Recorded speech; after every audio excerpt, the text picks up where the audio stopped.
It's actually the second match of week 2. Last night we had a 1-1 between White Wolf and Ben. Tonight we have who knows what. This is game 1 between Apache and Matty. Matty, I believe, had the 2-0 in week 1. Let me actually pull up the schedule here. I think Matty had the 2-0. Yep. Matty 2-0'd Ben, and Apache we haven't actually seen play yet, so this is a brand new season for him, essentially. Be interesting to see what he pulls out the bag here. I also forgot to do this again. But, yeah, looking forward to it. Let me actually grab a pen. We do get a couple of the same bands that we were looking at last night. The Doom, definitely a big pick. It won game 1 last night, I think. Very strong. I know a lot of pro teams are picking it too. Speaking of that, I believe there is pro games coming up soon. The finals for MD2L are approaching as we speak. Okay, I have my notes down. Doom and Tree bands to start this one, though, not too surprising. Both of them very annoying heroes to deal with. Not a lot of people want to play against them. Tree, very strong at the moment. I think that Q is still maybe due for a nerf. We'll see if we get any more changes after the major is over. But for right now, it's a bannable hero. And the same thing with Viper, too. Viper is a weird hero where he hasn't really been changed all that much as of late. It's mostly just been the same story for Viper.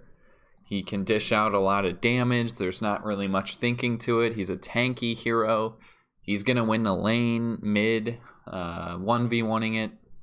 Like, it's hard to beat a Viper, and if you can just ban it to start and not have to worry about it, your mid is going to feel a lot better if you're the one not getting vipered. It's sort of similar with Brood, right? You pick the hero.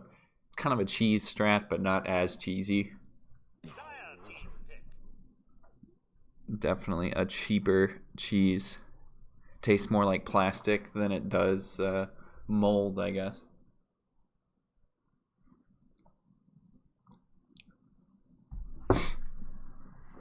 Trying to keep the water going early because I actually almost lost my voice last night. Doing a lot better now. But, yeah, opening with the Venge. Again, this is Apache's team's first appearance in this league. Don't know if they played any other leagues because, again, this is 5 pre-made teams. So these people have signed up together and they're opening with the Venge. Strong pick, especially I'm not a big fan of the Vengeful Eggs anymore. I think the 25 talent is the old Eggs, which kind of sucks. I really wish Eggs was the way it used to be, but unfortunately that is not the case.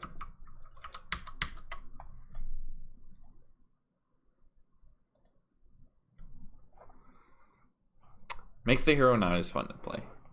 Because you can be really aggressive with Avenge to start. Essentially just dying after your first swap and not really worrying about it. Because you can obviously, you die, you have the illusion that can use items. And the illusion doesn't immediately get destroyed by things like Lion, Mana Drain anymore. Which is very nice. I think that got changed in the last patch. They're spending a lot of time on these picks. And again, 2 very convincing wins last week from Matty's team.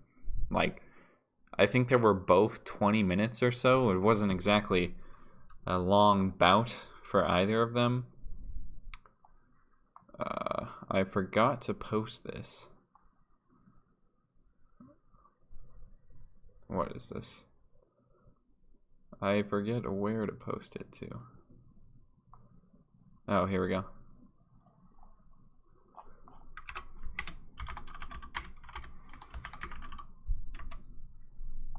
I don't know if there's anybody else looking at this too, but it's in self-promotion, so.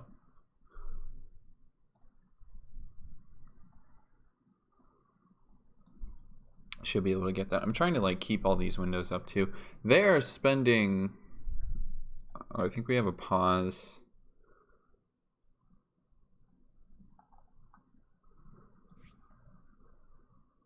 Are we remaking?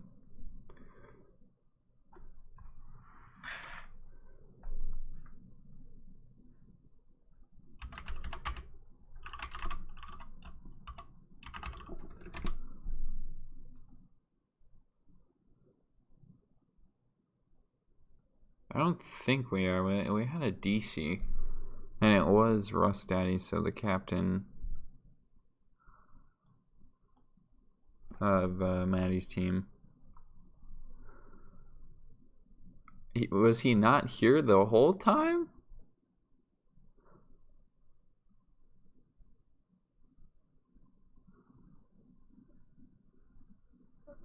Oh, his internet just dropped out. Well, that sucks. That was like a minute gone from your draft. I mean, I guess it makes sense because he's delaying it a bit more, so it's a kind of a draft penalty. But with 55 seconds of reserve time, and they haven't even picked a single hero yet.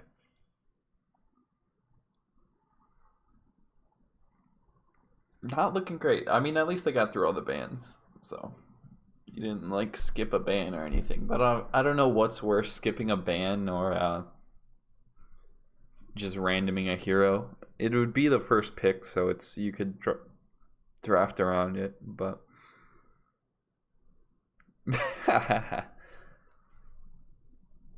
He's right though. This team performed really well last week. Like I said, like 25-minute victory game 1 and like a 22-minute victory game 2. It was pretty much a bloodbath.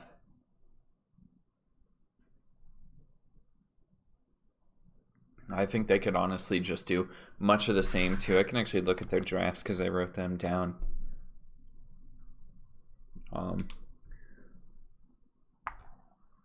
Do I have the right team here? I think I do.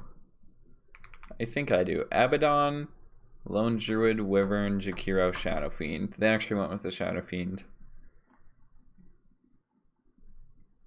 And then we have Disruptor, Centaur, Jakiro, Nyx, Quab. Oh, he came back. And they just open up with the Beastmaster as soon as he gets into. Does the Disruptor ban though? Yes. Yes, it is.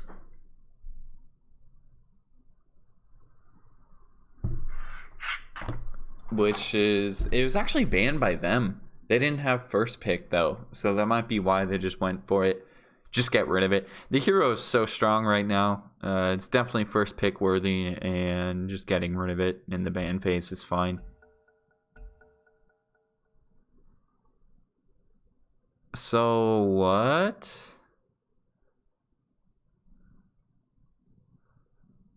Somebody fixed it. Okay, we're good. We're back down to reserve time, and they're using a bit of it again. But 55 seconds isn't too bad. Will be Beastmaster and Puck. Puck, a very strong hero right now. I'm surprised we didn't see that one banned over the IO or the Lich. Lich is a hero that's having a resurgence too. A lot of these like borderline trash heroes last patch are back in the meta, which is nice. Disruptor being one of them. And it's mostly due to Disruptor's laning presence being buffed to such high lengths. Like, Disruptor's Q is so good now, and it's such a small change, but it makes the hero so much... It gives the hero so much more potential compared to what it used to be. You pretty much had nothing to do in the laning phase a couple patches ago, and would just have to watch as your carry died, and you could do nothing about it.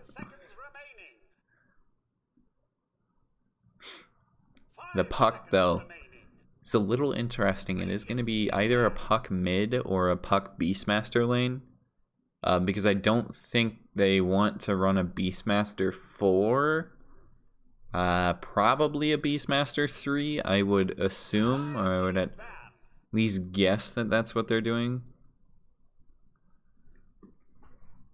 Let's get this Slark too. Drow ban, and I've actually, I don't know, I was talking up Drow yesterday. during cast. And I think the hero isn't quite as good as I was saying. It still seems like there's a lot of issues with that hero too. Obviously, the damage output is great. It's amazing. And they have a lot of ways to actually catch up to a Drow too. So I'm kind of surprised they're banning it. Could potentially just counter it. But it would be a Vengeful Drow, which is very strong. You pick a Luna too, you get the full Jamajora strats going, which they could still do. I don't think Apache's going to end up picking it because it's kind of cheese. Vengeful Luna, you have two really squishy heroes then, and you know one of them dies, the other one's probably dying too. Venge does have some save, but Luna's mobility isn't exactly great. When it's worse than Drow's, that's saying something. Are gonna dip into more of this reserve time too. Was at 55 seconds and they're spending it on this last ban. He might have just DC'd again too.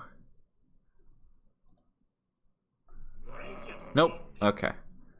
It was just taking them a bit. So Tiny Rookie. I don't think I've seen Rookie picked very much. I'm just gonna say I don't think I've seen Rookie picked very much at all.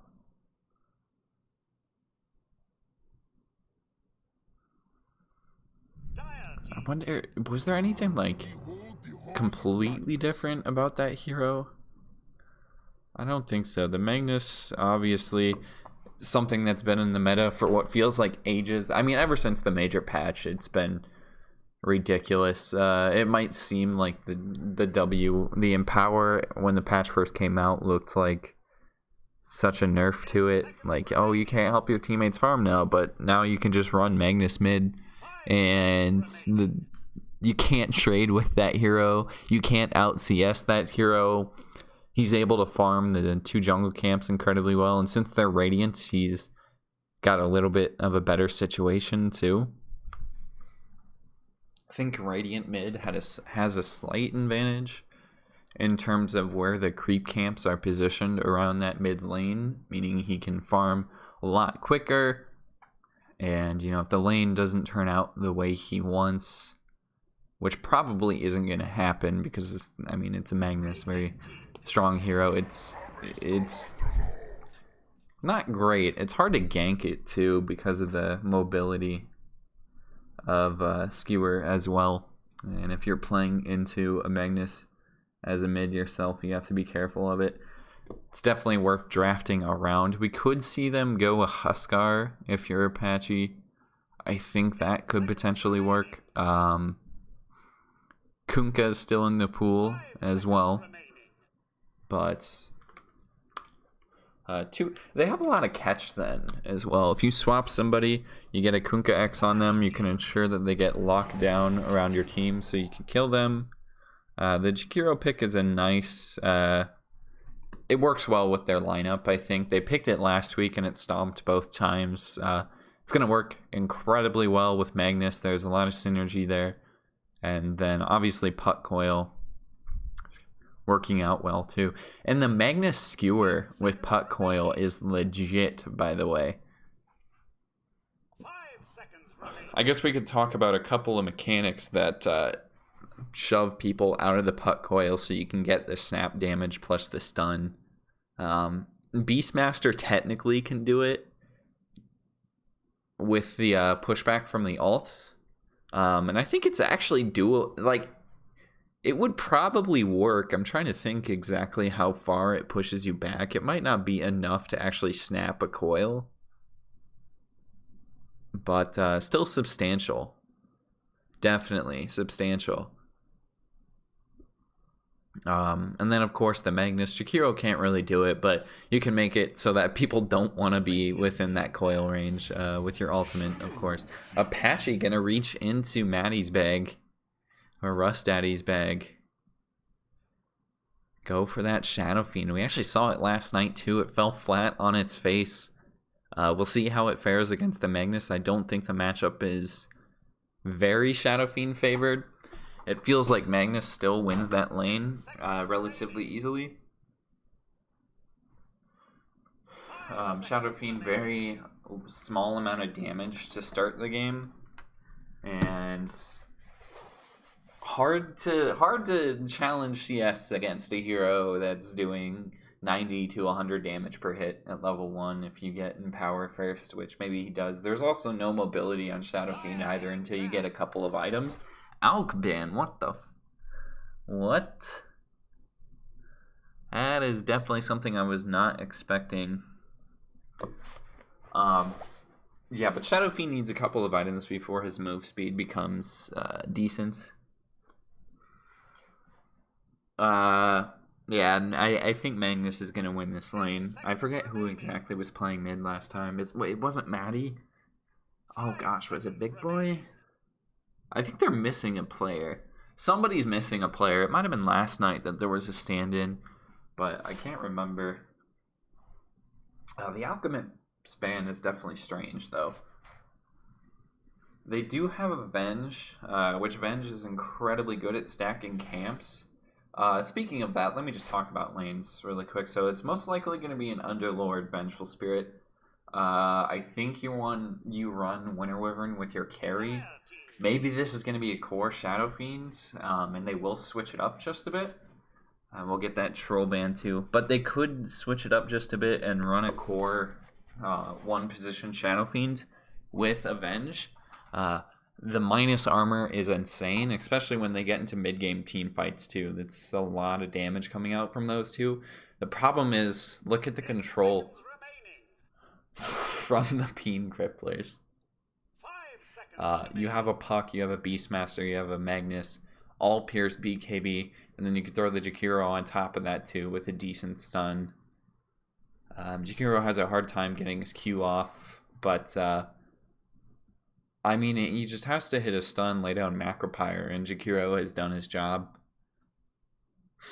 I'll lock down the two supports for sure. Venge has to be pretty careful. We get the PA pick too. Alright, not anything I was expecting. We'll see what they go for. They could go for Lifestealer since it is still in the pool, and it's actually probably the best hero right now. There's not a lot of high armor other than PA. Lifestealer does take a bit of damage, so it might be hard to trade, so maybe not the best pick. They did ban out the Troll, the Slark Gone as well.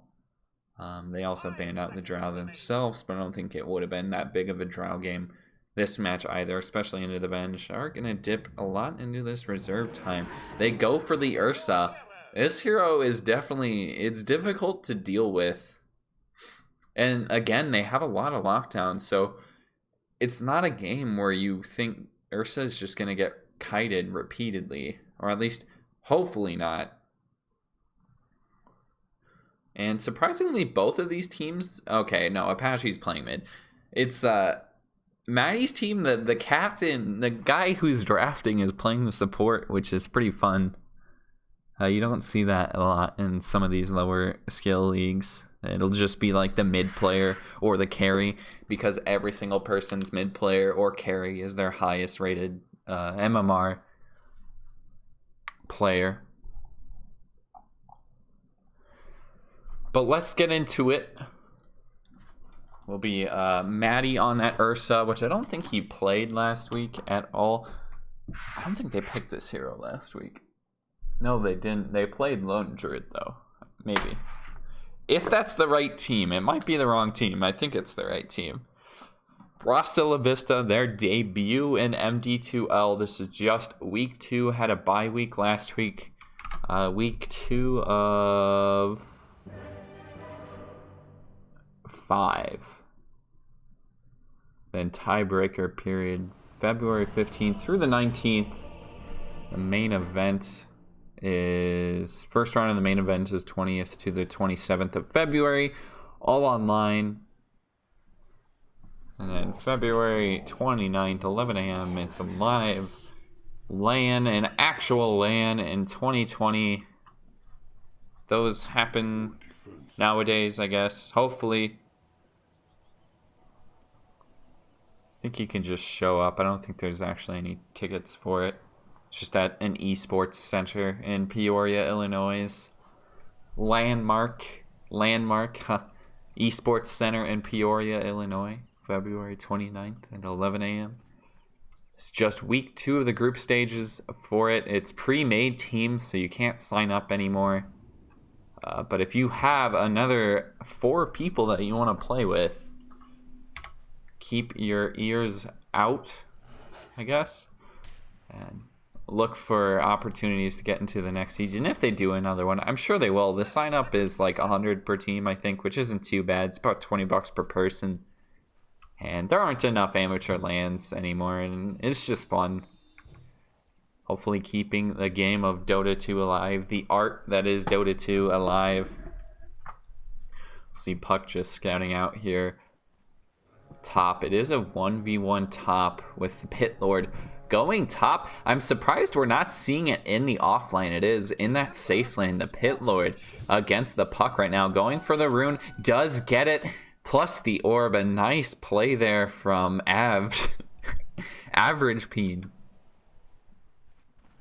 Hey, that's fine. Matty rotating top 2. They want to get the Ursa into the same lane as the Pit Lord, and them not using TPs is huge. Matty's got to be careful that he doesn't get spotted too quickly, but they're trying to get the lane matchups that are preferable, and definitely the Ursa into the Pit Lord is very preferred for Radiant.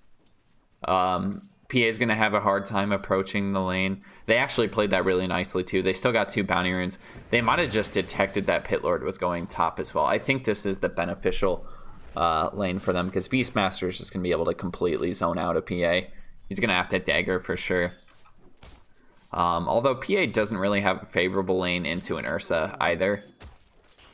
But it feels a bit better than bottom, just because of that mischance, and you're missing out on a lot of damage there if you're Ursa hitting into a PA. Can make up for some of it with the Fury Swipe stacks, but early on it's not as great. While bottom, you know, you have the illusions that are just going to completely harass, and especially PA's having to use daggers to bring down the boar too. Not something you want to be doing. It's incredibly inefficient. You're missing CS as well, and you're actually seeing Beastmaster just went out completely early on. Will lose the boar. CPA stealing it away with that Venge.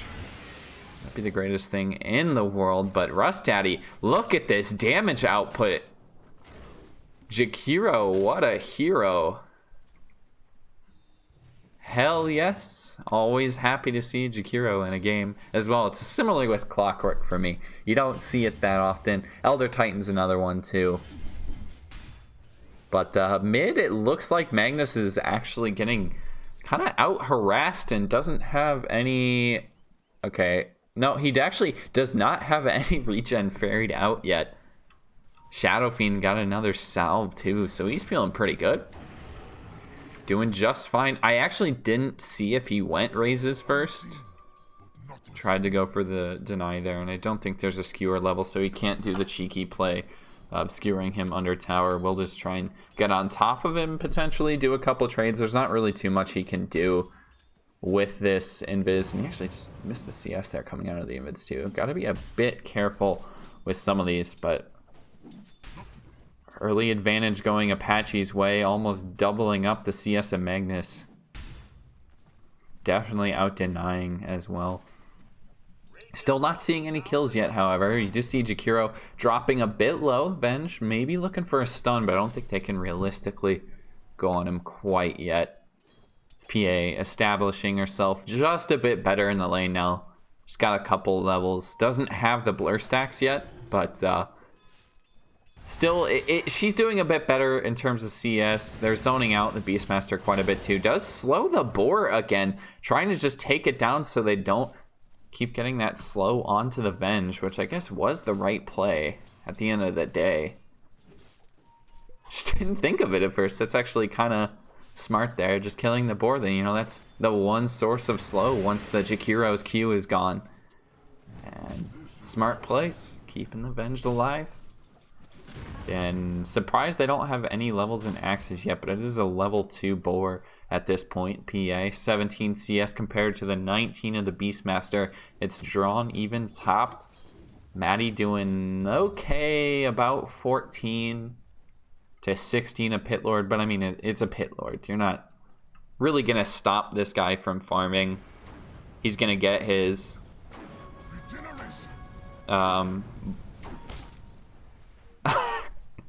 I mean, I would say Boardman gets paid. I couldn't figure out a clever pun there. Pit Lord's the type of hero that's just going to go out and get his 9 after 9. It doesn't matter who's on the other side. Especially his ability to move into the jungle too is insane.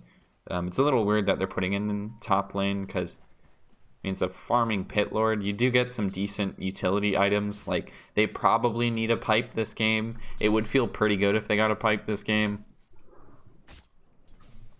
But, I mean, other items, maybe a Lotus Orb. Well, you need some save there for your core. Potentially a 4-staff would be nice. Things like that. Atos for some lockdown, too, because they are severely lacking in lockdown once they get it's literally and I am missing kills. Awesome. Looks like he actually tried to go for the trade there on that big Magnus, but you know, once they use the Venge swap and you know Pit is down and they have Wyvern ult, that's about all the lockdown they have. I guess you technically could count Shadow Fiend's ult as lockdown. They are gonna try go bottom onto the Jakiro, but just not enough damage to start. Armor debuff came out a bit too late.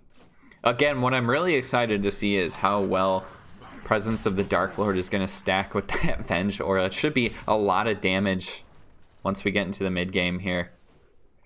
Still hasn't put some levels into it yet, but 7 armor reduction. And then you also get the Venge's 6 on top of that. 13 armor total. Insane. Like, not a lot of mitigation on the other side too. You have to go some more tanky items as well. Pit Lord maybe stomping out a little bit too far. Does get the silence, but I don't think they can keep going. Matty doesn't have the slow yet. Doesn't have that Q, and he might just fall himself. The Pit Lord walking back in will get the Q out, but is it enough damage? No, but the Wyvern hits the shards. Nancy, hell of a play. Splinter Blast from way downtown. Hits it from the logo. Insane shot from Nancy. Gets him the kill onto that core Ursa. And not a kill I thought would happen this early on. You would think it would be going the other way. Ursa killing off that Pit Lord. But definitely you'll take it. It's a great kill to have, and it's 2-0, 1K gold lead. They're doing just fine to start this game. Apache in their debut game, playing very well. See how they get up into this mid one. They are going to try and go into the Venge as he stepped out a little bit too much. Again, killing off the board, but I think the slow from Jakiro's Q is a bit too much. It's level 2 now. This is... Alright. Caster Karate is off right now. This is not the way you build this hero. But maybe he's thinking, maybe he's got a plan. Maybe he's got a plan. I still think maxing stun is definitely better, but I mean, look at the scaling on Liquid Fire. You get 4 damage per level. That is just garbage. For 5 seconds, it adds 20 damage total. Yes, it adds 20 damage total every time you level it. 20, and that's still getting mitigated. Like, the scaling on Liquid Fire is complete garbage. And he's doing it because they want to take the tower. They have a Beastmaster in the same lane, but it's not the right lane for it. It's your off lane tier 1. You would rather see that top tier 1 fall, because it's the more important tower, I think. It's just super easy to ward up your off lane. But yeah, that's exactly why they're doing it.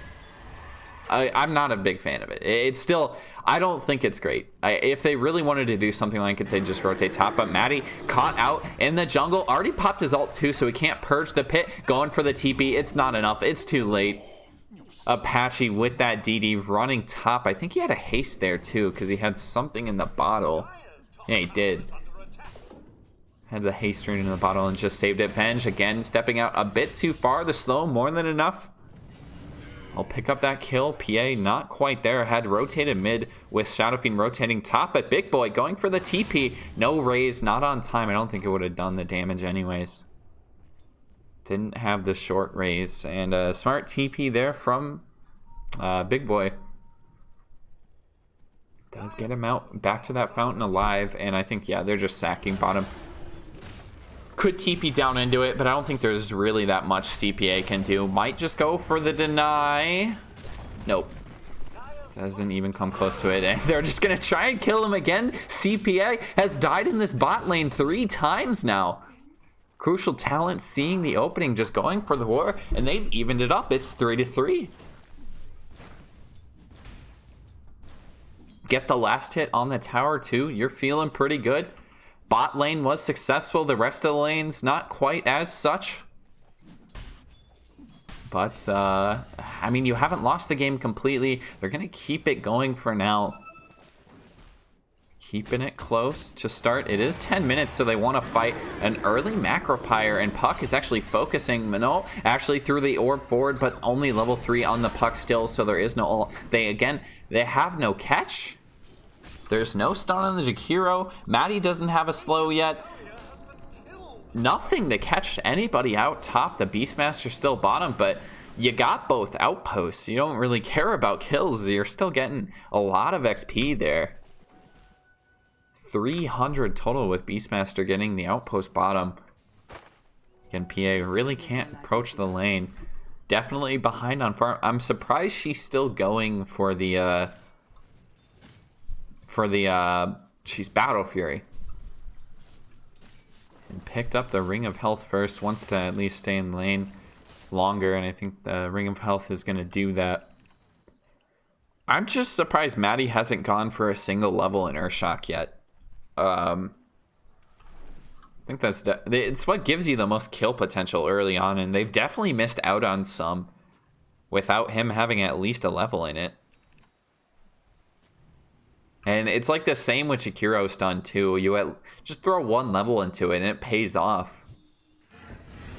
I mean, heck, you throw 1 level into it, get a kill, you're already halfway on to the next level. So you can keep maxing else, whatever else you needed. Apache trying to bring down mid, does pop the drums to be able to do it, but the RP is nowhere near it. Where's the tip? Where's the tip? Apache doesn't want to pop it. Definitely a little bit too much to ask for there. The pit, a nice positioning there. We'll catch him at the end of it though, so not quite the right timing, but my goodness, Nancy. With these shards just flying out, the Ursa rotating top, Matty doing more than enough damage to a pit lord. The stacks just stacking up. Jakiro going for the TP. Rust Daddy not just, he's gonna cancel it. They do bring down the pit lord. And in the meantime, they did miss the kill onto that Wyvern, but just healed himself on top of a hero and able to TP out. And see, look, he gets the slow and it pays off immediately. This ability is so good. 10% slow, you put 1 more level into it and it's up to 25%. You're more than doubling the slow, and that's really what it's about. Peen just pushing the lane out. Ven's trying to do enough to mitigate. Just throwing out the armor debuff. I don't think they really want to be here though, especially with that Puck Coil on the 2. They're even going to use the Roar Ursa for focusing onto that Vengeful. Will get the kill. Super quick Pit Lord running away as well. I think that was a canceled TP from the PA. It might have been the Shadow Fiend, but Nancy, no ult until 3 seconds. Does get the nice heal. She wants them to continue to focus one of these heroes. He will get the nice ult, but I don't think it's enough damage. The Vengeful Illusion on top, not doing much either. There was no rotation up from the rest of the cores, just deciding to sack the tower. And with the Jakiro up here, and you know, I guess this is the benefit you get from maxing out the Liquid Fire though. It's going to hit level 4 with it, and this tower is gone. There is no saving this Jakiro actually getting the last hit too. Matty, I'm surprised he went for the focus onto the Venge there instead of just jumping onto the Pit Lord. But maybe just wanted to get rid of the stun, get rid of the swap. So there was no possible save. We do see a smoke coming out. There's a Roar in 30 seconds. There's a Puck ult in 7. And Apache is going to be the target. We'll see if they find it. The Magnus in the area. Here comes the orb. The smoke was already popped, but I don't think they want to go that far. Magnus very far away, and it really would have been a stretch trying to push past that tier 1 tower with the rest of the heroes. Matty just playing very aggressive into 2 separate heroes right now. Venge backing away from the outpost, doesn't want to take it. Also the TP down from Daddy goes for the slow onto the PA, but the nice blink away. Great positioning from CPA to save his core. And, well, that's some good teamwork right there. Although they do have a nice invis rune here. Very convenient on Beastmaster, but I think they have vision on him. Well, yeah, we just got a ping out from that Pit Lord, so Crucial Talent doesn't know it, but they do have vision on him right now. We'll spot out Nancy, but there's no sentry, and Nancy's just going to get caught out. Apache doesn't want to be here either. Maybe looking at using the ult, does use it, but it gets canceled by the Jakiro. Perfectly timed. There's not an RP either. No, he swaps him out to cancel it yet again. Crucial Talent does not want to be here. That's so much damage to tank. The raise is landing onto that Beastmaster, and Apache with the killing spree. Another RP misses. Big boy just barely outside the range for it. Once again, and it's always onto Apache, it feels like. 2 in a row, I believe. He might have... No, I don't think that's the second one in a row, but he's getting closer every time. He's got that blink now.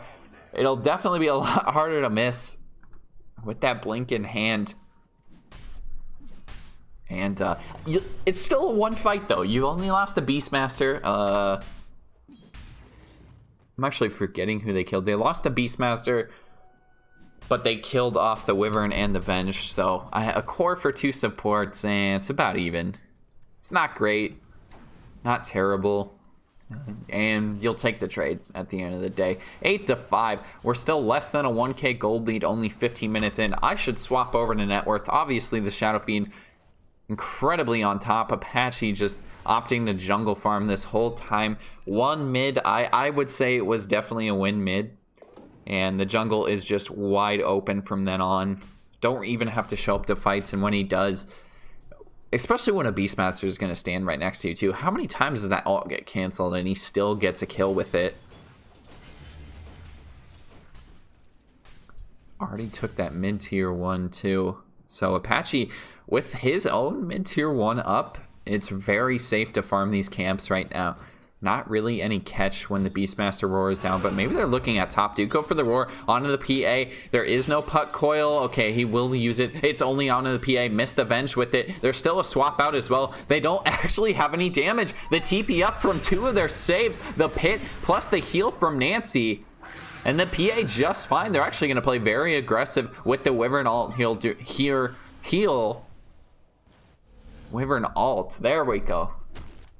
Twisting my words. Tongue twister does pop the ult in Magnus. Matty, big boy didn't see the ult coming out and just gets exploded. Big boy struggling in this one early on. But yes, do not give up. He's got the right attitude for sure. Nancy getting spotted out. This could be another potential kill onto a support here. Does have the heal, so it might be a little hard to get, especially when the boar is not around to slow too. And yeah, I mean, Rusk, when you max out Liquid Fire, you might as well go for the split pushes. You got to use that ability somehow. Definitely using, or at least trying to use it to its max potential right now. And I mean, it's working out. They have a lot of map control. I would like to see them take that mid-tier 1, because that's giving Shadow Fiend so much space on the map right now. We'll take the outpost as well. Matty just killing off some creeps mid and is going to rotate back into the jungle. We do see an Invis rune on the Pit Lord, but I really don't think they can find any kills with it. That is a Grove Bow on your Beastmaster. Unfortunately, they really don't have many heroes that can benefit from it. Probably the Jakiro. The Jakiro, the most beneficial. Sorry, I actually had to yawn in the middle of that there. And I'm missing kills. Awesome. Flocka getting a little bit more farm. It's going to have that Deso relatively soon. It's still kind of far off yet, so I think it's going to come at around 25 minutes maybe. Maybe I'm way off with that too, because he's got the Battle Fury, so his farming is going to go a bit faster. They're also going to take the bottom tier 1. There's no defense. They even popped the scan to make sure nobody's TPing down either. Nice positioning there from CPA. And that's the second time I've said that this game, and I think CPA is actually having a decent one.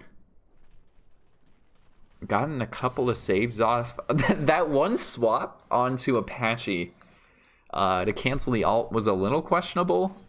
But other than that, like, CPA's positioning has been extraordinary, and they've won a lot of the fights early on because of it. Same thing from Nancy too, just doing what Wyvern does best, throwing out those Splinter Blasts. Doing a bit of damage to the creeps there. You are going to see the Pit Lord rotating around, trying to spot them. Ursa. But CPA, well, that was not the right position. We'll get to roar over on the Wyvern too, especially with the extra damage there from Matty. And, well, as soon as I say that, both supports just got annihilated in their own jungle. Quick rotations there. The Pit Lord thought they were roshing, didn't see the Ursa, and I guess that's really just a nice play from Matty. Not showing on the map, so they think he's in Rosh. Their supports think it's safe to run through their jungle, and surprise, it's that big cuddly bear, and he wants to snuggle with you. Dropping both of the supports there. The Pit Lord's dropping onto the Jakiro. I don't think they can actually get this kill. Again, I think he needs an Atos or something like that. A little bit of extra catch would work out real well. But yeah, this Crimson Guard is a big item too. I think Crimson Guard's actually really big for Radiant as well to kind of mitigate some of that physical damage. Because there's going to be a lot of it. And your other heroes really don't have any ways of physical mitigation either. There's 12 armor on a Beastmaster. That's completely countered. There's 12 on Magnus. That's countered. 5 is not enough. 6 is not enough. I feel like you want to at least have... Ursa's about the only one that's kind of approaching it, but it's still very good. There's actually going to miss it. He hits the RP, and it's a great one too. Or at least one that you'll take. Nice positioning there from Big Boy. He turned his unit so that he could get the Shadow Fiend facing the correct way, closer to his cores. And Big Boy, he's making up for it so far. Missing the first 2, he hits the third. They kill off that pesky SF. And I think that might be, yeah, first death for SF, which is very impressive. Apache not getting caught out up to that point, and they have to use the RP to do it. It's just a solo. Another one that they might need to kill steal. They have not killed off the PA yet. It's getting closer and closer to that Deso, and it actually has it. The courier flying it out right now, so I was way off with 25 minutes. I should have just said 22. But I am very wrong at this game constantly. So they do spot out the ward, but at the same time, Jakiro on the wrong side of the high ground. They do get a double pit plus the swap out and the heal onto the swapped hero. So perfectly played there to save him, and the Beastmaster paying for the mistake, but a nice catch from Nancy, able to pop the ult onto Big Boy. Big Boy getting stunned up by that Venge, tries to turn it, but yeah, there was no way. Attempting to just do a little bit of damage, but a triple kill for Flocka. 4-0-0. And that was the exact same kill score that SF had before he died for the first time. So maybe that's a bad luck sign. But we'll see if they want to go for Roche. They could definitely do it, especially with the Deso plus the armor debuff from Benj. I don't think they have a medallion yet. That would be awesome. But this should still be a very quick Roche anyways. It's a level 4 Wave of Terror plus level 4 Presence of the Dark Lord. Minus 12 armor. It's legit.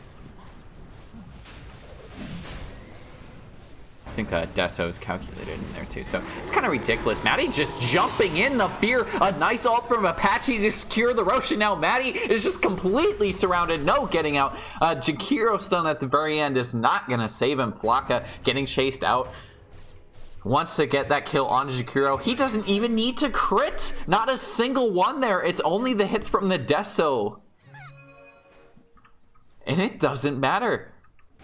Flocka just going insane now. 501 plus the Aegis, and I think this is the time when you really start pushing into these towers. Starting to take back control of the map. They got a 2k gold lead rolling. Not able to go high ground yet. I think they need a BKB on PA before that's possible. But it feels like we're close. 5-0-1 on PA. Another very nice performance. Both of the cores from Apache's team. Just killing it right now. Again, still only the one death. It's really just the ults and the change to SF. The fear is amazing. Like, just guarantees them the Roche right there. And once he gets BKB too. There is a couple of stuns that go through it, but the Magnus might get caught out now. Flocka deciding it doesn't really want to go for it, just gonna kill off the illusions and walk away. Crucial. Does take back that outpost. They also got the top outpost too. There's gonna be 25-minute runes here soon. So we will see those get traded out, and I think it's going to go 3-1, especially if they see the maroon spawn top. Isn't too much gold at this point, but you'll definitely take it. No, it's going to go 2-2. Crucial deciding, opting out of going for the runes over here. Just a little bit too dangerous, and I think I'd have to agree with them. They will take the outpost too. Still quite a while before the XP comes out from them. And we're honestly getting to the point where the XP isn't that big of a deal. I think once you get to like 30-40 minutes, it's just like, whatever. Not that much. I mean, look at, you get like 400, 500 max at 30 minutes. That's like half of a level, barely. Especially most heroes by 40 minutes are level 20, so it's like not even a quarter of a level at that point. No, it's a quarter. It's a quarter. That is right.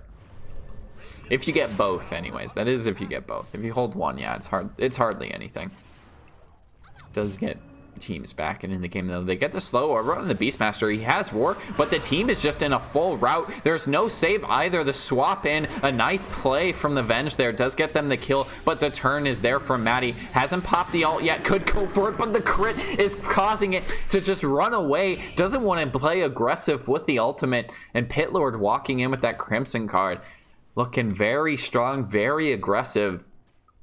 Getting the complete kill on the Beastmaster, and it's a very clean one at that. Able to get the roar off, but yeah, there's just not enough damage to follow it up. We'll see that mid tier 2 fall, and I don't think they go high ground quite yet. He's got BKB on the PA. It's 10 seconds. There's BKB on the Shadow Fiend. It might be the timing, but take another tier 2, then go high ground, and if you win a fight, you can take 2 lanes of racks. I think that's the play they're going for. Need to take another tier 2 yet. Flocka going for the invis. There is no wards over here, but I think Matty is sniffing it out. Big Boy is unfortunately not, a bit too far out. The same with the Jakiro.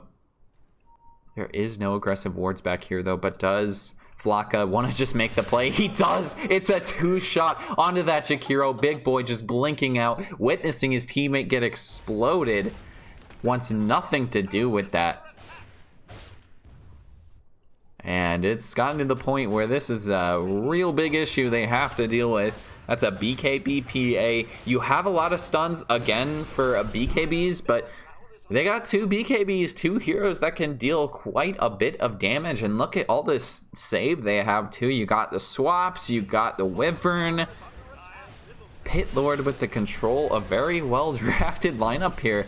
And they're playing as a team, taking these racks down, sticking together to get a nice RP. It's a great one almost, but the save is going to be there from the Wyvern. Already got the ult off, the swap in. Wyvern doesn't even die for this. Matty trying to get caught out. The nice Jakiro stone onto 4, or at least it would have been with that BKB. The Wyvern falls, the Ursa falls. Flocka finally finding a couple targets that skewer away, is not in time. Blinked perfectly to that. Flocka is going crazy here. Lost the Aegis, but it doesn't matter. They've taken the racks.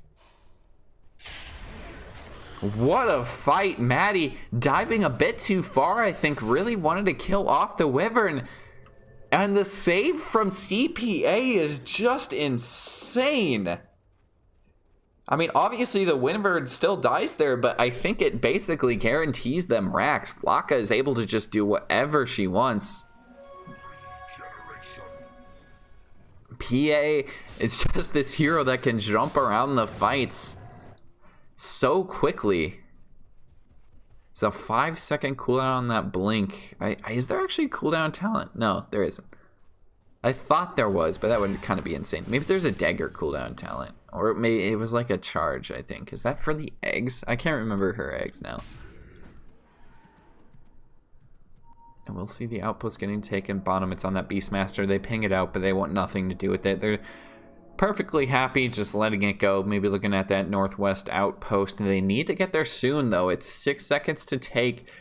And they got 10 seconds to start it. Beastmaster sees this. This is the next fight we're waiting for. There's no RP, but jumps in, does Matty with that Abyssal. Doesn't get any damage, though. And Matty's already had to pop the ult. Needs to use it to purge. Nancy going for the heal on top of a couple teammates. They kill off the Ursa. They've killed off the Beastmaster. They've killed off the Puck. The swap back in onto the Jakiro, and there's no way this Flying Dragon is going to escape this one. They get the XP from the outpost, but not the fight they wanted to take. Completely prepared was Dire. All of their teammates were there. They were just running around his 5 and not expecting that was Radiant.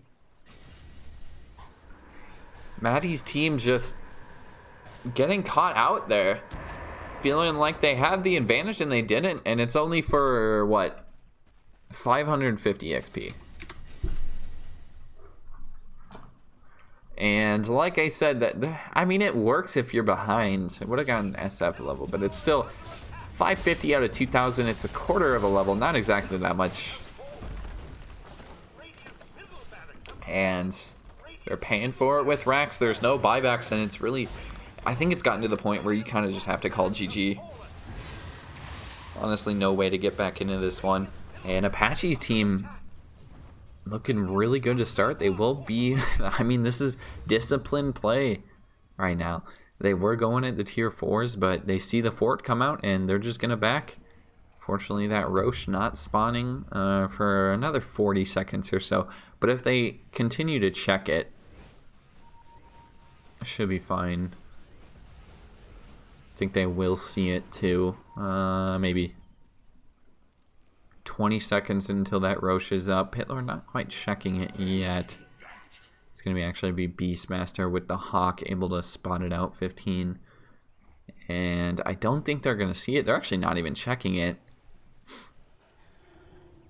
See if what Radiant really needs is a high ground fight, honestly.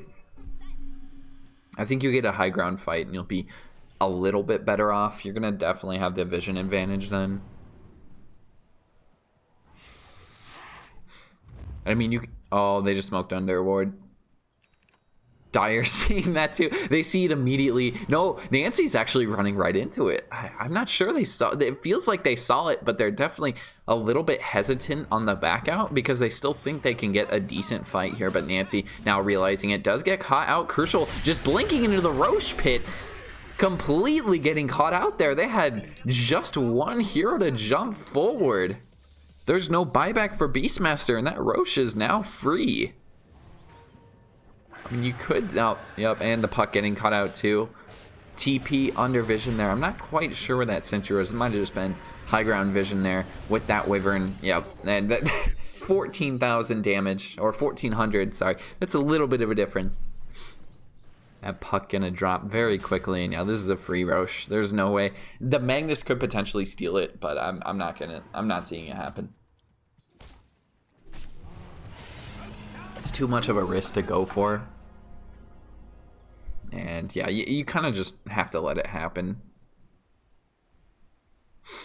You still got a tier 2 standing. You have to just hope you can take a fight around your tier 3s. And I mean, hope it goes okay. It's about all they have left. It's the last tier 3. They got to get an RP onto, I mean, it's probably the Shadow Fiend PA, something like that. And even then, there's just too much save. I don't see how they win the fight. You gotta jump onto the Venge, but the jump forward from Flocka, that's supposed to be an enemy carry. There used to be an Ursa there, but just completely deleted. No swap forward yet either, and actually Flocka, this guy is just insane. There's no stopping this. He's just jumping forward. The RP does hit, but there's no counter for it. There's no follow-up. The Ursa was trying to go after it, but just not there. The orange esports strat is not working. The rampage for Flocka, and there's still 2 heroes left standing. Oh, I just realized that this is the orange esports strat. That's the double rampage. It's the orange esports strat where you go Ursa Magnus, and it just did not work at all. Like that, I think it's completely nerfed too, obviously, because the Empower is just completely gone for allied heroes. You almost can't use it on allies anymore. And yeah, even when they catch 2 of the cores there, I think it wasn't even a core, it was Pit Lord, Shadow Fiend. Ursa tries to jump in, but Flocka, you have to catch the PA. Just completely dominating the fights, 19-0. What a performance. Apache going 7-1. Both cores are just taking the game for their own. And still went for about 34 minutes, but a very convincing victory from Rasta. Rasta La Vista. We'll see. We'll just mute, I think, until we get into that Game 2 draft. It is 1-0 for Apache, winning the debut game.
5 seconds remaining.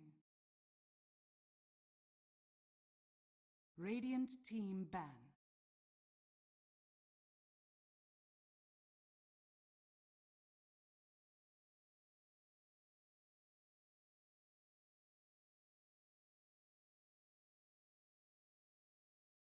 Dire team ban. Radiant team ban.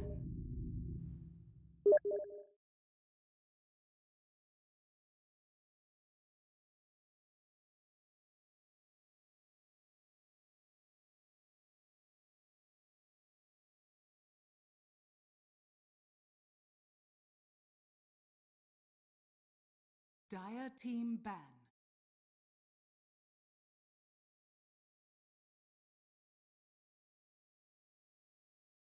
Radiant team ban.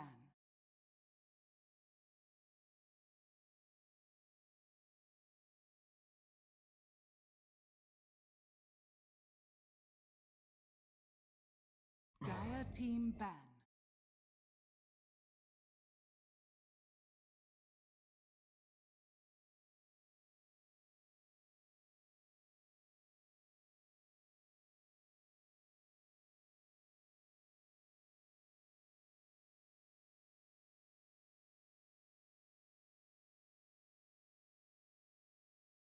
Ten seconds remaining. 5 seconds remaining. Radiant team pick.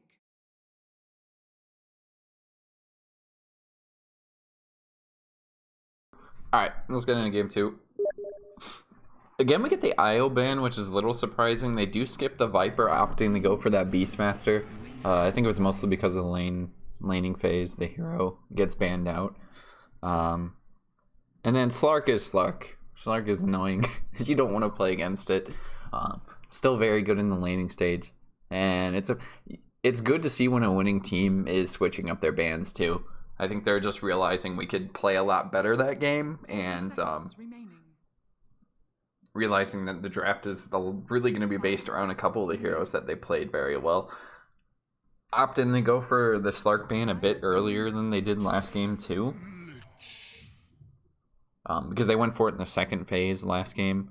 This phase, they lose out on the Wyvern.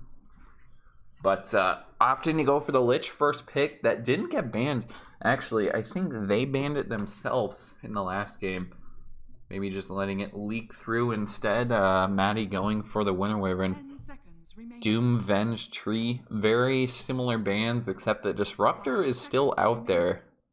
And I think both teams had picked their 5 as well. We might still see a Disruptor. I think the Disruptor fits the best with Wyvern here. It's okay with Lich, but you need a little bit more setup there.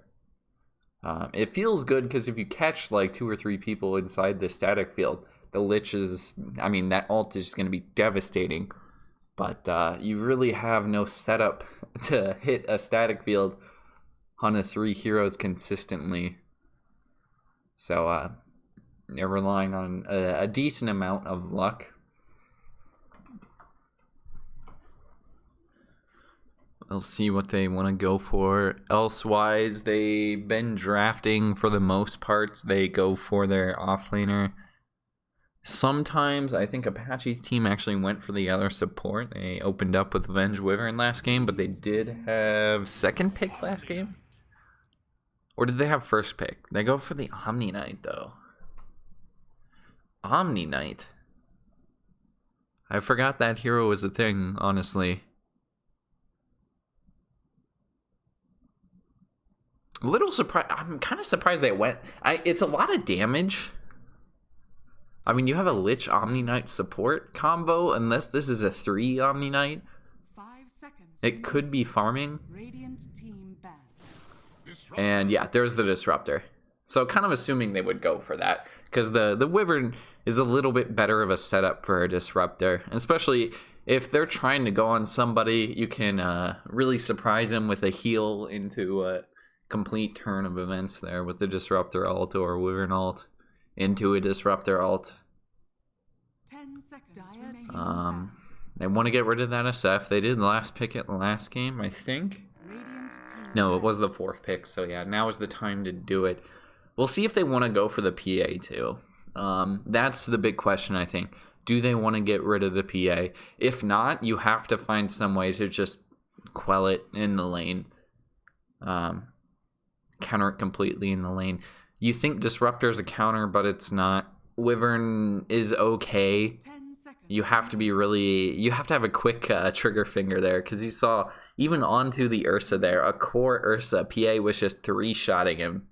So Winter Wyvern really has to be paying attention in order to catch some of these heroes. Choosing not to ban it, though, it will be the PL. I mean, Winter Wyvern is pretty bad into PL.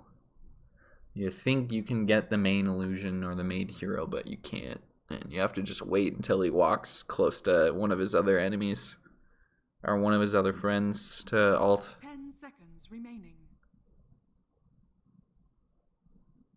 5 seconds. See what they want to go for with the last ban, too. Potentially the Rookie. Apache did ban Rookie at this position last time. Could go for it. I mean, it works well into the Omni Knight. And no, they actually go for the Timbersaw. So this could be a 3 Omni Knight. Either that or they're looking at other strength cores to roll with. I mean, even if not, the Omni Knights into a Timbersaw is kind of annoying. So still something good to get rid of. And we'll see what they go for here. Maybe the offlaner, but I think it's going to be a core Omni Knight, to be honest. And they missed out on the Disruptor, so they won't have that. Venge is gone as well. And no, they actually picked their carry here. Just opted in. Yeah, and they actually went for the strength carry, so that's why we see the Timbersaw ban too. Definitely annoying to play into if you are a strength core. And we will see what Peen Cripplers want to go for. I like the Lifestealer pick. They don't exactly have a vehicle for him yet, which is something you want early on. The puck ban still hasn't happened yet, so they could just go for the puck ban or the puck pick in the very next position here. Slardar, that feels like a black pick, but also good into Lifestealer. I think they pick puck here. It really feels like a puck game. You throw that in a 4 position, it works fine. You could even put it off lane too if you wanted to. You could throw it mid. It works as a vehicle for the Lifestealer. Maybe some of the other heroes you can get. High mobility heroes. I mean, all they got for a Lifestealer right now is an Omni Knight. Omni Knight has a tendency to really run at heroes and want to be on top of them. That's what Lifestealer likes as well. So the heal bombs are insane. But I think they go for puck here. It feels like that's best in slot right now. It's a little bit... I think you dodged send back with Disruptor with phase shift, if I remember correctly. I think you can. It's a little bit annoying into the Disruptor, but yeah, I mean, it's legit, right? Rubik! Alright, I'm wrong, I guess. They just blew out a game where they played really well that game. So I'm gonna trust Apache's judgment there. The Rubik, it seems a little weird. You have a couple of big ultimates to steal. Wyverns, Disruptors, Sandback is also a good steal. The stun from Slardar is nice. The ult from Slardar is nice. 10 seconds remaining. The hero is okay in the laning stage, but not exactly its strength.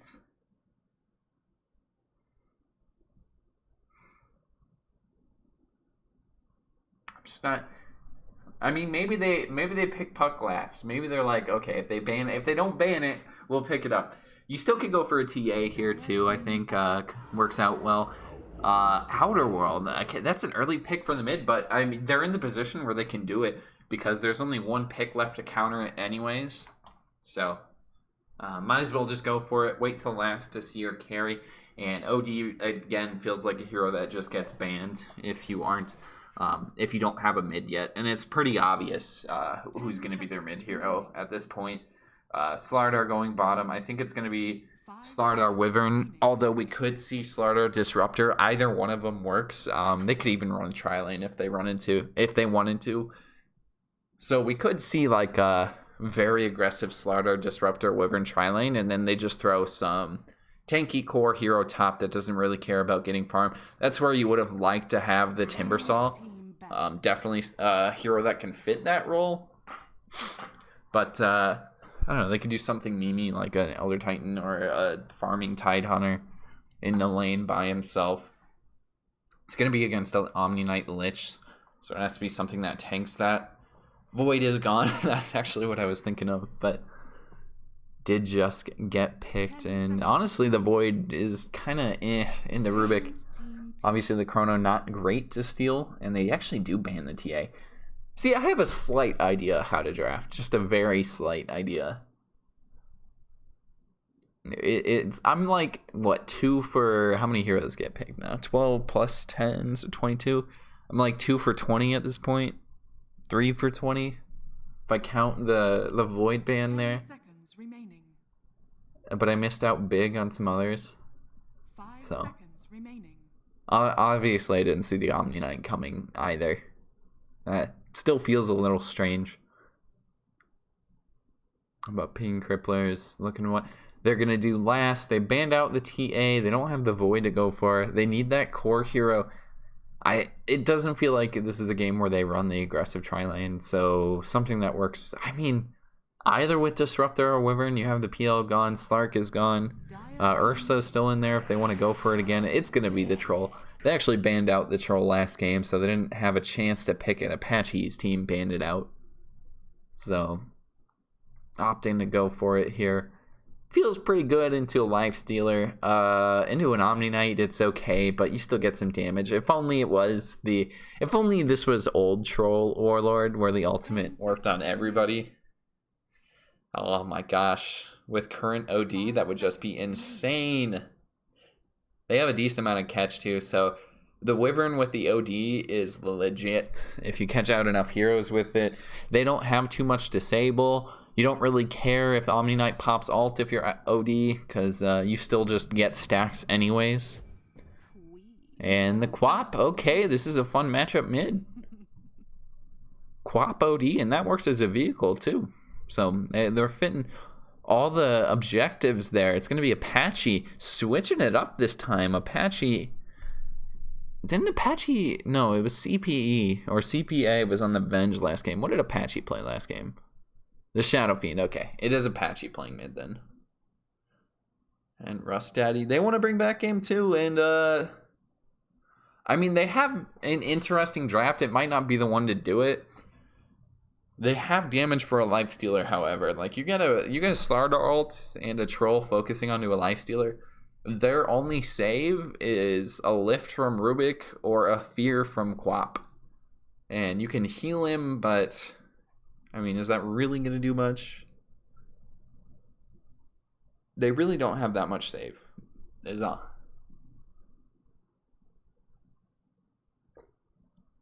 Wait, was Doom banned this game? I think Doom was first banned, right? I think Doom was first banned, if I remember correctly.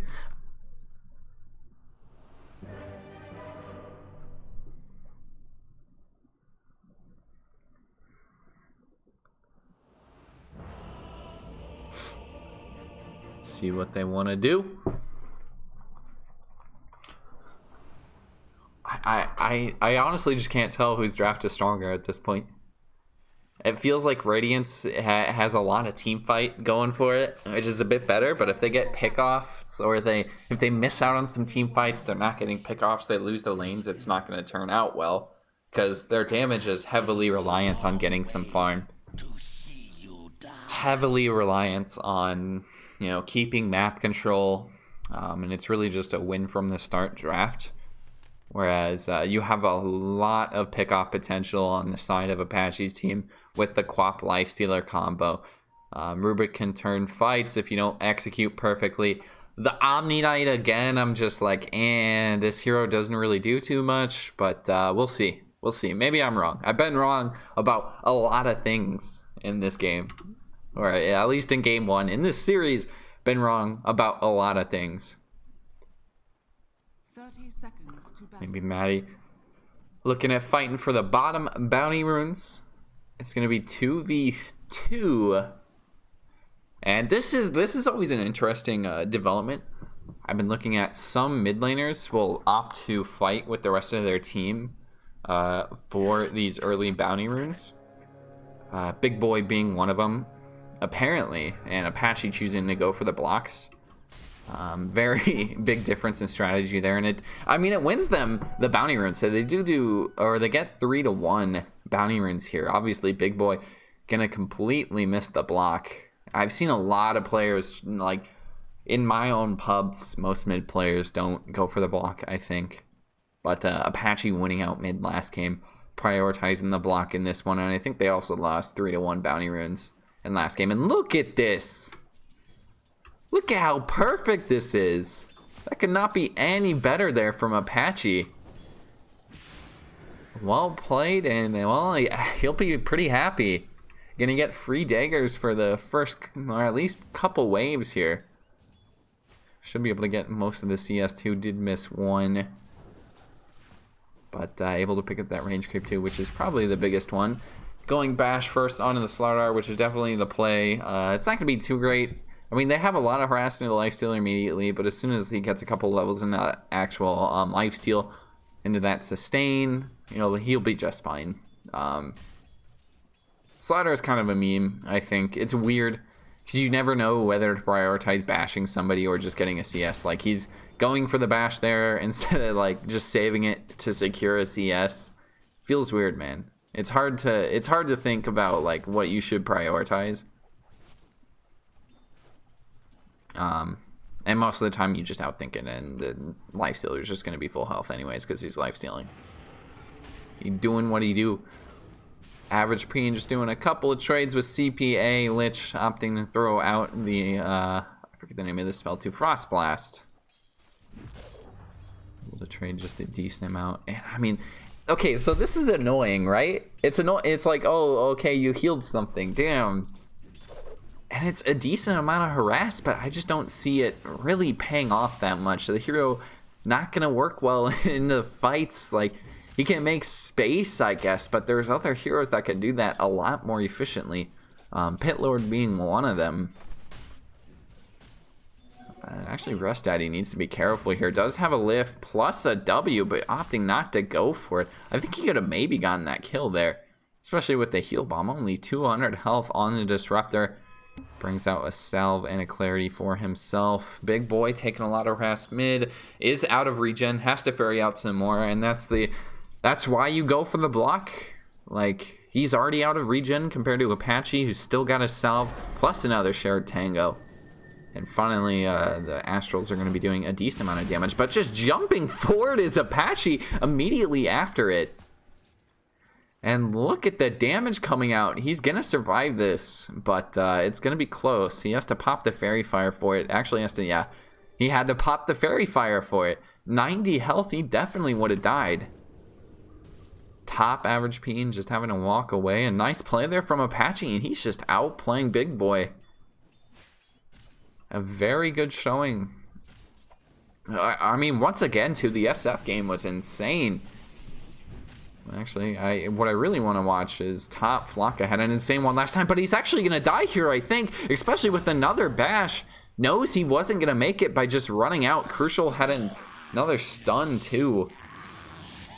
Level 2 bash, more than enough to work on a lifestealer, and, well, you might have to think about throwing another hero top, because as soon as the Slardar gets bigger than your core, it's going to get difficult for him to stay. What is that, about 120 damage per bash or something like that? Sprint helping out too.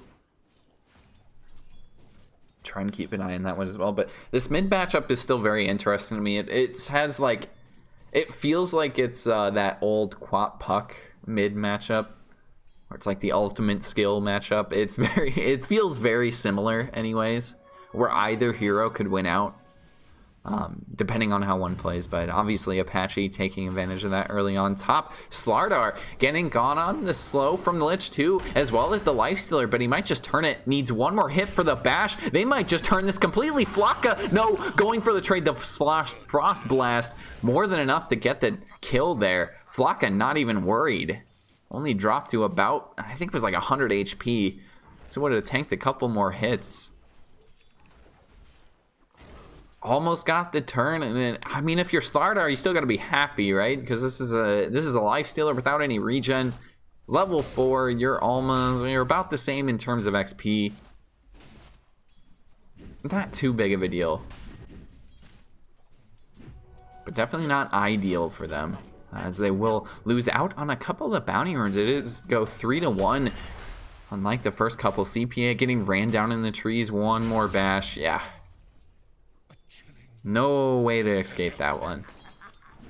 It's actually 2-1. All the kills coming in the top lane, and Nancy might just find a courier.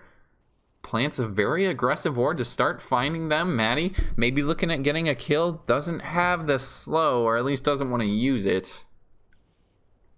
And actually, a nice D ward there from Rust Daddy. I think he just saw him place that from over here or something.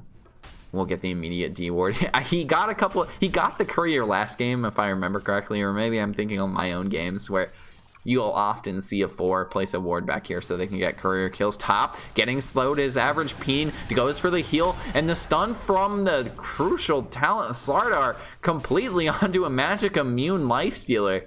Does have another one coming up soon, as well as the bash. We actually, as I'm trying to not miss any kills, I miss one mid. Apache exploding the OD, opting to use the ult there. And this is a 1-0. Quap just running away with the lead in that mid lane. We could swap over to network too, and Quap is just on top by a decent amount here. Slardar the only one that's close this early on into the game, and I'm missing every single kill now. Matty, I'm surprised this guy's over here. Very far off into the jungle, and actually crucial talent maybe getting gone on. But it's still only a level 1 magic immunity, and Slardar had another stun coming up too, so you can't really dive him. He's going to be able to pick up some more CS. Maybe needs to ferry out some regen too, and I think that's actually what he's doing. Yeah. He knows he needs to stay in this lane in order to pressure this lifestealer. Still level 5. Completely out of mana. They need to stay on top of him. We'll be able to pick up a Fated Brooch. The move speed plus the mana is very nice. He's actually, yeah, he's trying to give it to Lich. I mean, it feels pretty good on lifestealer, right? Like, you have mana issues on this hero. And 225 mana isn't something to scoff at. Rubik maybe finding a courier kill, but no, opting not to stick around for it. Would have seen it too had the creeps been a little bit closer over there. Now he's running at it. Nancy, gotta be careful. Rust Daddy rotating over. They also get the fight, a little bit of a fight going on. I don't think anything's actually gonna happen though. Top, they get a kill onto the courier. It was Flocka as they killed it off in the jungle, and Avpeen might pay for it. Flocka just wailing into him, even through that heal. Definitely does enough damage, but the TP could be in time. It is. Flocka not doing enough. Again, it's only level 1 magic immunity, and it's barely any attack speed. Just need to be careful. We actually missed another one. Bottom 2. Again, going for paying with his life. Nancy wants these courier kills. Big boy also falling in the river yet again. Didn't even have to use ult that time either. And it's the price you pay for showing up to a Quap lane at this point. All she's got to do is pop dagger once or twice, and then the opportunity is there for a Quap to get a kill, especially with the arcane rune. And oh my gosh, Apache is just getting everything. Regen rune even. I think this might be the time he rotates bottom, because this bottom lane's starting to get a little bit out of hand with Rubik dying a couple of times to the troll. Will come from the lane. They do have a ward on this, however. They have to spot the Quap. They do. Troll already backing, and they don't have a stun for him either. So we'll be Quap rotating back mid. Also spot out the rotation back mid too. Nice warding there from Rust Daddy. spot out that quap rotation. And this board is actually super good too, because guaranteed Nancy is not going to guess that something is there. You just don't expect it. A defensive ward on your own side of the map. Right there on the river. It's a really good one. Spot out these quap rotations. Quap's really only... The only thing she can do at this point is rotate top. Without getting spotted anyways. I mean, not that it really matters, because Apache's probably happy just sitting mid. Big boy, you need to go to the jungle at this point, I think. Like, you're not going to sap XP or something. Is only level 6, really struggling. It's going to go to 10 minutes. Rubik getting the one top. They are going to go for the trade onto the slider. Flocka taking a bit of damage, but he's life stealing some of it back. They haven't gone for the outpost yet, and there's actually no stun. Crucial Talent's running the wrong way. They're losing both of the outposts. And yes, it is confirmed you only get XP for one of them. 150 XP. I mean, that seems kind of stupid, but I guess the other team loses out on XP, so you're still taking an advantage. I never realized that. I thought you got both. I thought you got more for having both, but maybe I'm wrong. That might have been something that was in the game during the very first patch, and they just changed it. For some reason, this is the rotation. We see Quap coming top. Apache with the DD has the ult too. Peen goes for the outpost steal. Does get it. There's no stun either. Sinister Gaze still on cooldown. They kill off the Slardar, but Rust Daddy TP'd up here, and it might have been a mistake because the dagger. Oh, I thought Apache was just gonna go for the ult. It definitely would have gotten the kill too. Just didn't want to pop it though. Needs to stay mid. Realizes that. Just get back ASAP. Keep pressuring this OD out of the lane. Only level 7. Apache level 11. Still just having an insane game. 5.3k net worth. They're up 3k total, and pretty much all of it, it's from the Quap. Bottom, I mean, you have a farming Omni Knight. Like, okay. Top, or actually mid. Rust Daddy with a nice rotation. Do they have enough damage? They do. Big boy drops the hammer for it. Didn't think they even needed it, but just to guarantee it, you might as well. Man, that's a very big kill to get. It was starting to look like a game where Apache wasn't going to die again. And, well, the heroes that didn't die last game have all died now. Well, I think actually Apache died once last game, but it was very close, very close. Another bash onto the Lich, and yeah, there's no way. Crucial Talent needs to get 3 more hits into this Lifestealer. However, they could turn this, able to purge off the armor debuff, needs to pop it again, but I think Flocka doesn't want to be in the area anymore. The blink in from Apache, they're definitely going to get the kill onto the Wyvern, but it misses. The ult misses onto the Wyvern, and they don't even get the Slardar kill now. They will finally kill off Average Peen, but he's walking away, able to maybe turn it with the ult, but I don't think they can quite get it. Going for the TP. Is it going to be enough time? No, it won't. The Rubik rotation over. Also the miss stun from Crucial Talent, but the ult stolen by Nancy. Gets the kill on the starter. I think it was guaranteed anyways. And yeah, actually Apache got the kill. I'm not even sure why he popped that. He has no way to stack in, so you might as well just use it. Once again, it's just YOLO. Throw it out. What is this? Why does that happen? I've hardly paid attention to this event, but I've never seen these trees. Like, is that something that happens with this event? I guess I haven't seen it yet. Maybe I have them. I just haven't noticed. I only know high fives are back. That's the most crucial thing in the game right now. High fives are back. High fives should always be in the game. No matter what, there should always be high fives. Or like, I don't know, like thumbs up or something. Camaraderie between opponents is always great. They do capture the northwest outpost again. I'll pay attention to it this time to make sure.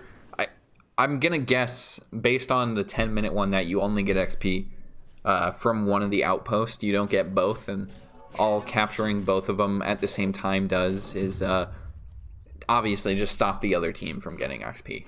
That's it. And it's only about 150 XP. Like, it feels like it hardly matters at all. Really, outposts, you don't care much about the XP. It's more about the place to TP, it seems. Or at least at this point, Matty might just get gone on right now, especially with the Sinister Gaze. Could pop the ult too, get the turn onto Flocka, can't control himself, jumps into a creep. This is the counter from that Lifestealer, does get the kill onto Lich, and there is the turn, the rotation from Rust Daddy, but the Lich ult bouncing around will bring down that troll, and actually the ult from Avpeen. I didn't think it would be enough damage trying to kill off the Disruptor, but the ult completely missed. Looking like a Bears field goal kicker out there. Completely doinked it off the tower. Doesn't get a single kill with it there, and that's a decent cooldown. Eggs almost up on Big Boy, and then OD, a very big damage jump there once you get that eggs. It's really annoying to deal with too. Matty did lose his life, but you're still pretty happy. You're the only one who died, and you also got a kill into the enemy core as well. Your support's getting the XP. Rust Daddy is just on top of these things with the rotations right now. They get a kill on a mid because of him. Like, actually both times, right? Like, he's god of these rotations. Nancy may be looking for a lift. Quap could jump forward. And it's really starting to feel like that advantage that the Quap built up. It's almost gone. Apache jumping forward with the silence. Has enough damage? I don't think so. Especially with the Astral almost up yet again. And Apache is definitely in the wrong neighborhood. A stun coming out from the Slardar. It's only onto one. Nancy going with the lift. Again, there's no ult on the Quap. Astral onto himself is able to back away. And Apache has to run. He can't jump forward into this. Where's the Lifestealer? Still farming top. Slardar a little bit caught out. Plus Matty able to pop the ult. But he's going to drop low. Trying to lifesteal as much as possible. That combo with the Slardar. There's so much damage coming out onto that Omni Knight, but the ult from the Lich, it's bouncing around. There's so many creeps there. Is it going to be enough? No. Matty was just walking away. The ult again from the Winter Wyvern. They get double kill from Big Boy. Oh my goodness. The damage onto the two supports. They're trying to bring down the Lich as well as the Wyvern. Apache is back in this one, and I don't think they either can fight this. Apache might be able to blink forward actually and find some of these kills. That ult almost off cooldown. 3-2 for that fight. It all starts with the initiation onto the OD. They don't find the OD kill. They mostly get outplayed themselves. Sure, you killed off a Slardar, you killed off a Wyvern, but paid an ultimate price for 3 of your heroes. And well, Apache just gets a return kill mid. With that Orchid, no preventing that other than just not getting caught out there. Was that a miss? Does Lifestealer have miss chance? That looked like a miss, but maybe I'm wrong. It looked like he threw out an attack, but it just like didn't happen. But he could have canceled it, I guess. Apache trolling around. He's got the ult again, so he could play more aggressive. And again, Apache way on top of that network chart. It's a 4K gold lead, and now it really is. I mean, it's the difference between Apache and Troll. Is where that net worth, pretty much the entire lead coming from. Trying to go onto that Wyvern. Does have ult for this too. Has a heal. The stun coming out. It's not enough damage. Apache is very healthy though, especially with the buff from the Omni Knight. They just run forward, no fear. Apache helping to create some kills. Nancy with the kill steal. Blink now on this Slardar too. Flock has to be a bit careful because I don't think he really wants to trade this much with the Slardar. Just going to get bashed. And where's the rotation from OD? Another bash coming out too. Crucial still just hitting into him. A different stun. Crucial has to run away. Does get the Astral onto himself. The creep from the Lifestealer just needs to blink out, but no. Flocka denying it completely. Didn't get it off in time, and he just tips him as well. The stolen Astral. Insane duration there from the Rubik, actually. Kind of crazy. They won't even get the return kill either onto Nancy. Didn't have enough vision for the send back there, but, I mean, Big Boy, no real jump from him yet. He doesn't have an eggs. He doesn't have that, I guess he doesn't even have the Aether Lens yet either. Still trying to build that. Needs to hop over to that secret shop in order to pick that one up. Still Matty just farming too. Got the Maelstrom at this point. He just needs a bit more damage, I think. We have seen how much he can dish out when that target has the Slaughter ult popped. See, the thing that's weird with the outposts is they have a health bar for some reason, and they have health. It's like if you're a unit in Dota, you have to have health. It must just be the way they programmed it. But why 450? Is that just how much, based on how much time it takes to channel? That could be it. It's weird. It's weird. Big boy with the Aether Lens able to jump forward on that Omni, but he had the buff, so it only lasts like 2 seconds there. They might be able to bring down the Lich, but with the heal, it's more than enough. The ult from Wyvern just building up the XP. Disruptor popping in the ult as well. It's on to 1, but they just walk out. The field never landed. A little bit of a root over onto that Quap. They also killed off the Disruptor in the meantime. Apache finding that one. Jumping forward is Crucial Talent. He doesn't have his blink as yet. Gets the dagger on top of him. No way to purge it at all. Lifestealer still just farming bottom too. Perfectly happy just farming while his team is taking these engagements. Looking at killing off the Rubik. No, jumping forward. He found the Quap. I'm not quite sure. He must have just blinked into Matty. And Matty with the DD more than enough to kill off the Quap. Didn't think I would find it, so I didn't move my camera over there. I was like, oh, they're in the same area, but Quap can easily get away. They're also going to find Omni Knight under the tower. And they even got they have the catapult for this. They could go tier 2. Disruptor looking at bottom. Does have a send back if he finds Lifestealer trying to TP to defend this. Matty just taunting.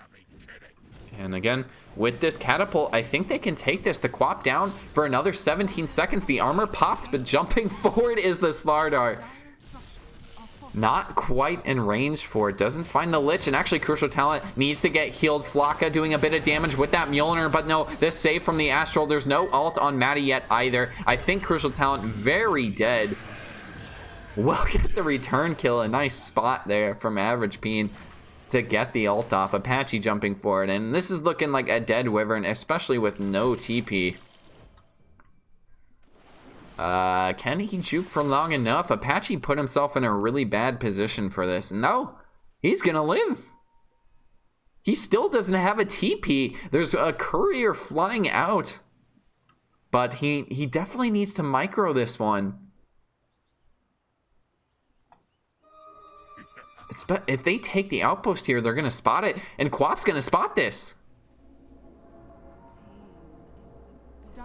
He does stop it for now, but as soon as this courier goes over the outpost, the Quap is going to spot it. Does blink forward, and I'm actually paying way too much attention to this. They lose the Disruptor. And yeah, Quap seeing the courier go over, they now realize they never killed the Wyvern.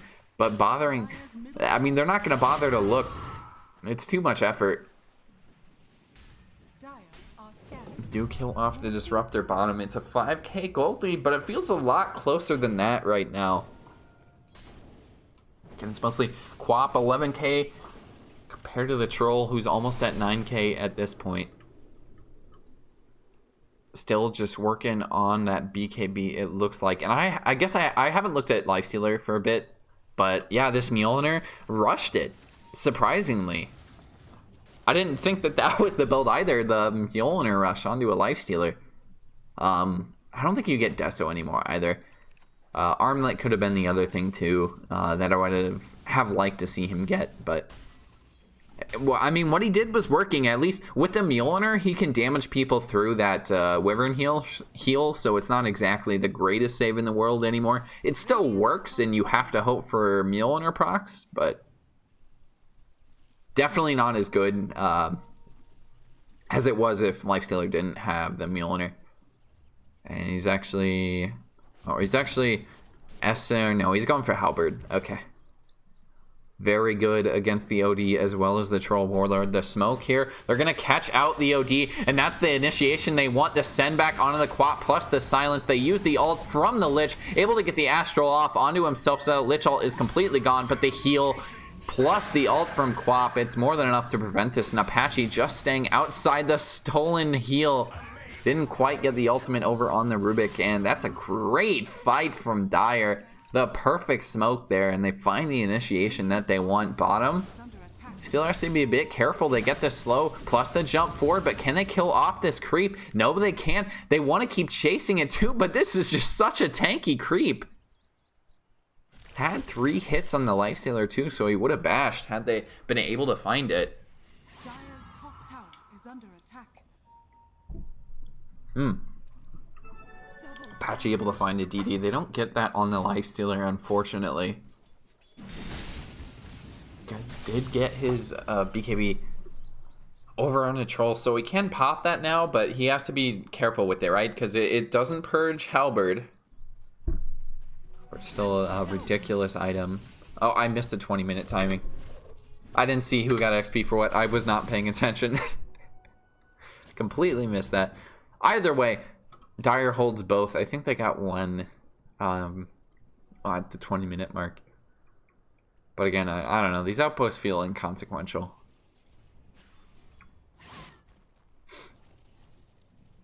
Average paint. What? Okay. It feels like there's other items you can go that are not in Orchid that would have been more useful, or at least more save, like a Force Staff. Like the one he's building right now. I always forget the name of this item. But yeah, it's this boy, Glimmer Cape. Like, Force Staff or Glimmer Cape instead of a Silence feels a little bit better. But opting to go for the Orchid there. A little strange. They will pop the smoke on CPA, but where was Slardar? The jump forward not there, and now they're trying to fight still.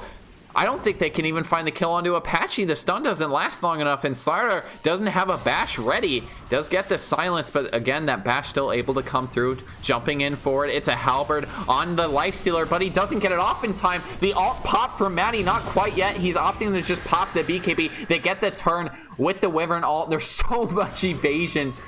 They kill off the OD. In the meantime, and I completely missed that side of the fight. The OD just getting exploded.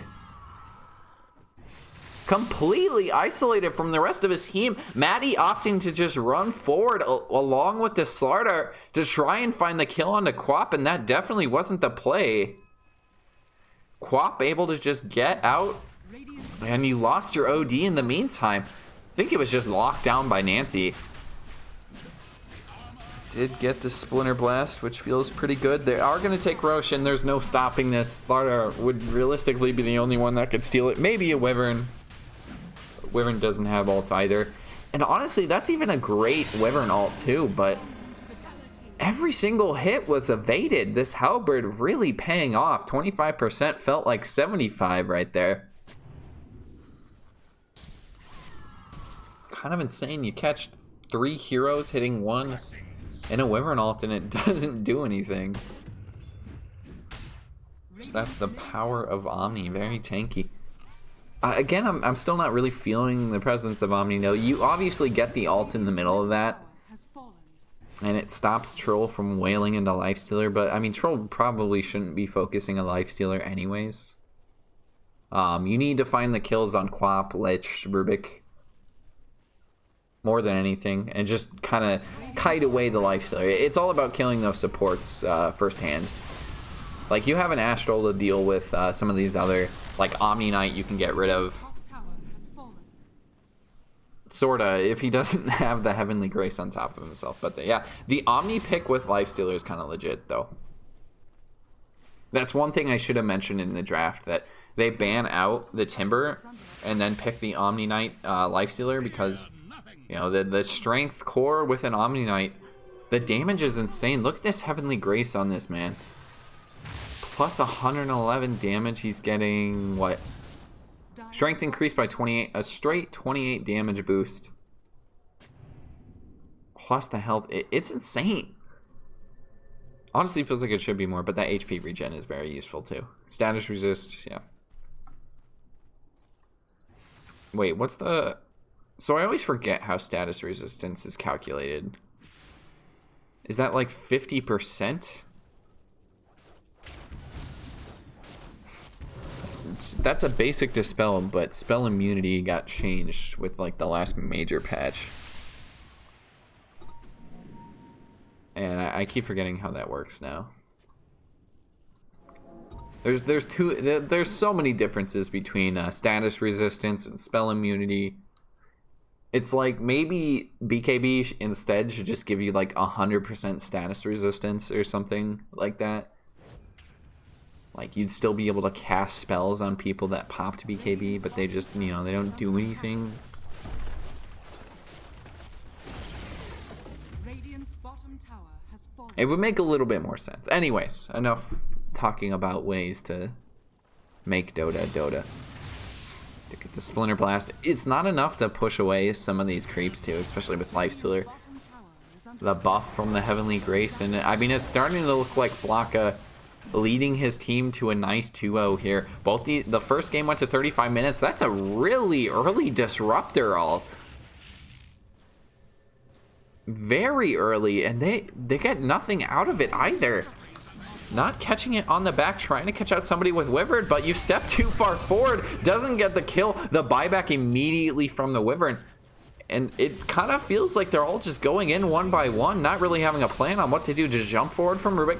Quap also jumping forward at the same time. The Lich ult bouncing around. It's very nice. They get the kill onto OT. It's a nice ult, but again, it's onto the Omni Knight, and they can't hit him. There was no damage from that ult off of Wyvern. Troll trying to pop the ult to do some damage to a Lifestealer, but it's just not happening. He's still got the Halberd, and he's turning this. The buyback was an OD. They've killed off the Wyvern plus the Slardar, and that's a dieback from OD. Pops the hammer, but it does nothing. Triple kill from Apache, and walking forward still is Flocka. They can't stop this man. He's still at full health. They've used so much on him, and it hasn't mattered.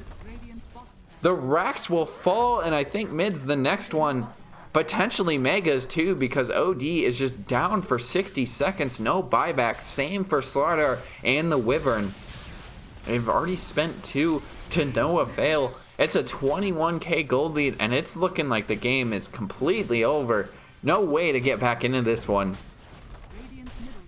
Looking straight up the cliff, but they're on their own high ground. 22k gold lead now. Top tier 3s to fall. Megas to come with it. Apache just sitting in the back, maybe looking for the jump, daring anybody to jump forward. It's going to be a 3v5, 20 seconds until OD is back up, but Matty missed the engagement. Crucial, jumping forward. It's on to Rubik, but he's got the Astral for himself at the same time. Flocka jumping forward with that Quap. He kills off the Disruptor. There is a buyback on the Disruptor, however. He gets the Halberd onto the Slaughter, so there's no bash, but the turn, he's at least doing some damage with the Wyvern ult, but it's still not enough to do anything. Avpeen falling a bit low. Same with Crucial. Flocka focusing over, gets the bash and the kill. Double kill for the Lifestealer. It's also a DC'd Slardar. And yeah, that was GG. I must have missed the call. The Wyvern just not... I mean, the ults just weren't doing any damage every single time. Just a slow defeat there. Lifestealer got too big. The Quap got too big, and well, it's a 2-0 Apache. The debut into MD2L for this team had a bye last week, and they 2-0 this week, coming in strong. Very well played from, I would say, the entire team, but very nice performances both games from Apache and Flocka. Looking forward to seeing them play in future weeks, and well, on the other side, Matty's team, they're going to fall to 2-2. Still on, I mean, they're still doing pretty well. In terms of ranking, I think a couple of teams, there's one, they're both 1-3, I think, or the other two teams, so they're not on the bottom yet.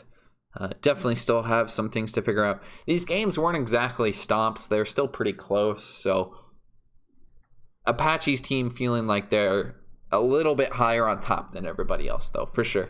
Anyways, thanks you for tuning in. Again, this is MD2L. There is a LAN event in Peoria, Illinois, February 29th. And yes, that's right. It's a LAN event for an amateur tournament. February 29th, 11 a.m. Central Standard Time, Peoria, Illinois, Landmark Esports Center. About over a month away. There's 5 weeks before this group stages, and then there's a cut. I think the first round of the main tournament is online. Should be double elimination. And then the actual LAN event covers the second round of the bracket, an upper bracket game and a lower bracket game, and then I think the championship is also there. So stay tuned. Midwest Dota 2 League. Fun to watch. Thanks for tuning in.